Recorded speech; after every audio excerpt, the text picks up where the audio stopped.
This is Roker Park in Sunderland, and over the next couple of weeks you may notice something completely different amongst the park itself. That's because the Roker Park lights are set to return. From Saturday, October 12th until Sunday, November 3rd, Roker Park will be lit up and transformed into a family fun Wonderland experience from 5 p.m. to 9 p.m. every night. The magical Wonderland Experience, which is all a part of the Roker Park lights, will feature an Alice in Wonderland theme, with Alice in Wonderland sculptures being showcased around the park, which will not only be visible during the night, but also visible during the daytime too. As dusk draws each night, the park will magically come alive, featuring colourful characters and atmospherical lighting, along with a breathtaking water show on the park's pond.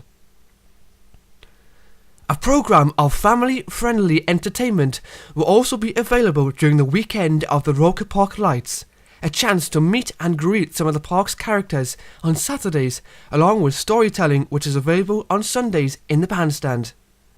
As well as regular weekend entertainment, on the final evening of the Roker Park lights, children are invited to return to collect their teacup and saucer lanterns to help illuminate the park for a floating Mad Hatting tea party on the park's pond.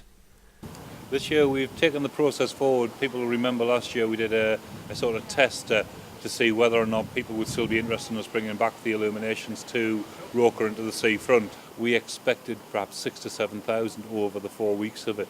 We smashed that. At the end of the event we estimated that there was at least 30,000 had been through.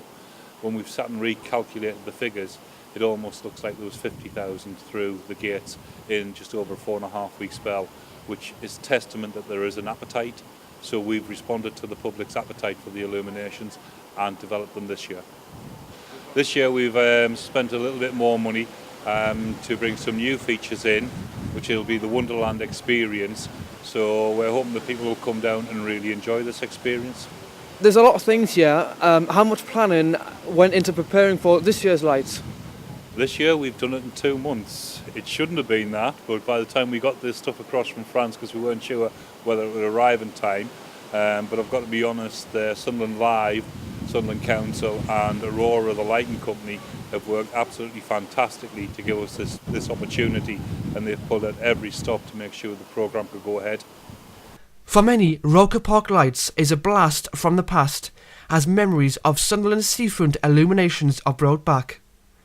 The plug was sadly pulled on the Sunderland's illuminations during the 90s, and since, campaigns have been set up over the years to try and bring back Sunderland's much-loved illuminations. Hope of seeing Sunderland's seafront illuminations may be shone once again.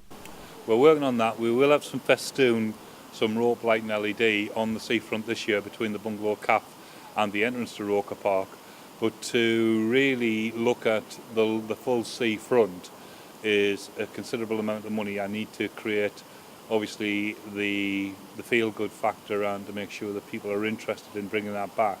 But at this moment in time, with the austerity measures we're under, it would be subject to whether or not we could get a grant or some funding from elsewhere to help us bring them back. But we constantly work to try and achieve that long term. Mark Cram, Cram TV at Roker Park in Sunderland.